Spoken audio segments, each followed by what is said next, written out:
पण आता इथून पुढे तुम्हाला सल्ला, जर कार्यकर्त्यांचं मन काय सांगतंय आणि खरं जर निर्णय घेणार असाल तर अजितदादाला या महायुतीतून बाहेर काढा. अन्याय केलाय त्यांनी सुभाष बापूंवर, अन्याय केलाय राहुल दादांवर, अन्याय केलाय योगेश अण्णांवर. अरे मंत्री झाली असती तिघे लोक आपली, महामंडळ मिळलं असतं अनेक लोकांना. अजितदादा येऊन आमचे आबासाहेब सोनवणे शामगावडे डिप्युटीचा निधी मागायला गेले आणि अजितदादा म्हणले तुमचा काय संबंध आहे, आम्ही 10% निधी देणार. अरे नको आपल्याला सत्ता ही पुढची विधानसभेची, पण अजितदादा असेल तर पाहिजे का सत्ता आपल्याला पुणे जिल्ह्यातल्या कार्यकर्त्यांना?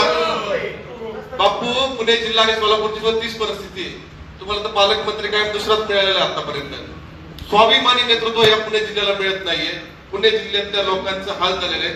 ज्या राष्ट्रवादीशी गेल्या 10 वर्षापासून आम्ही विरोध करतोय ती राष्ट्रवादीच्या अजितदादा तुम्ही आमच्या भोकांडे दिलेत आणि अक्षरशः कार्यकर्ते आज भीतीच्या वातावरणामध्ये. कशासाठी घेतले? भारतीय जनता पार्टीच्या बूथ लेवलच्या कार्यकर्त्यापासून तर तालुक्यातल्या प्रत्येक कार्यकर्त्याची इच्छा आहे महायुतीमध्ये अजितदादा असतील आणि जर विधानसभेला जर आपली सत्ता नाही असेल तरी ती सत्ता कार्यकर्त्यांना आपल्याला आता नकोय. काय करायचं? अजितदादासाठी सत्ता राहायची, तिथं त्यांनी पालकमंत्री व्हायचे, तिथं बॉस व्हायचं, नाही तर आदेश द्यायचे आणि भारतीय जनता पार्टीच्या कार्यकर्त्यांना चिरडण्याचं काम करायचे. बकवासली सत्ता आम्हाला नकोय.